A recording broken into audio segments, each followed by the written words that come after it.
The unofficial start to summer is already here, and if you plan on heading outside, you need to put on the sunscreen. Domenic Roberto is here from the Michigan Science Center to help us understand a little bit more about UV light and how these sunscreens work. I have a little flashlight here. This is a UV light, so I've been playing with this. What is the importance of the sunscreen, and really what is the UV light about? Explain that to us. Exactly. So sun obviously has, the visible light that we can see. It's all the colors and white light, but what we can't see is ultraviolet or UV light. That's that higher energy frequency of light waves. So that's what causes, damage to your skin, sunburns, skin cancer, that kind of stuff. And so when we're out there in the summertime, we want to make sure we coat our skin to keep it safe from the UV radiation so we don't get any of those harmful effects, especially for a long time. So I have a mineral and a chemical sunblock on these bags here. All right. And we're going to try and see the difference between the effectiveness of mineral and chemical. Now, mineral, you'll look for ingredients like zinc or titanium oxide on the back. Gives you a nice, almost like outer armor to sort of physically block that sun.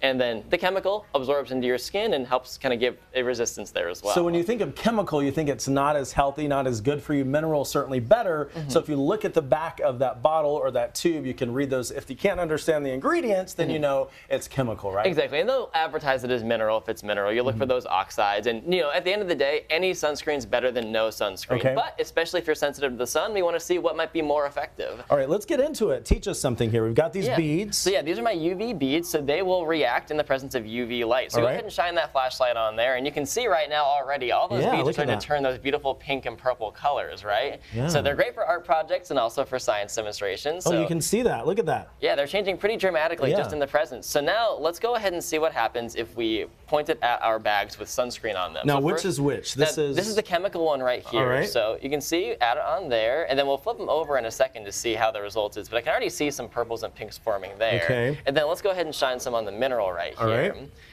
So give it just for around the same amount of time. We'll see kind of what the effectiveness is.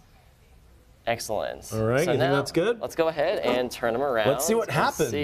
So we've got, a little bit of changing here in the mineral, but we have quite a few more beads that have been sort of unhit by the rays. This a little bit of pinks and purples, not as bright. The chemical still had some much more blocking compared to our bare one, but again, not as strong as the mineral there. And so it's a nice little demonstration of that effect, that mineral can be sometimes better for those sensitive skin individuals. And so when you want to look for the mineral, you just make sure that you look for the right ingredients on the back. If you can't understand the ingredients, it's likely the chemical, and then choose what you want. We learned a lot there, but also you guys at the Science Center have a lot of events and things going on. One thing you have is a new movie. Exactly, yeah. On June 15th, we actually have a new IMAX film called Humpback Whales. So it's going to be all about how whales communicate, play, talk to each other, sing, dance in the ocean. It's going to be really, really cool to see. And it's narrated by Ewan McGregor, which is really cool. So, definitely come out to the Science Center on the 15th to check that out for our summer shows. And it's World Ocean Day this weekend. So, if you're going to be out there in the sun, maybe keep an eye on what kind of sunscreen you might need best for yourself. Look how you tie everything in. So watch out with the sunscreen, and then go watch the movie about the whales. And that's good for kids, that's good for adults, everyone. Anyone can enjoy. Oh yeah, I love learning about whales at any time, and I'm sure adults and kids can get a kick out of our IMAX show. Now, if we don't know how to get to the Michigan Science Center, tell us how we can get there. Absolutely, yeah. So if you can always go to our website. We have plenty of information on directions, but we are right down in the Cultural District of Detroit, next to the DIA, off of John R. and Warren. So come by anytime, check out our films, check out our offerings, our shows. We have a lot more in store for the summer, but this will be a good sort of first step getting ready for it.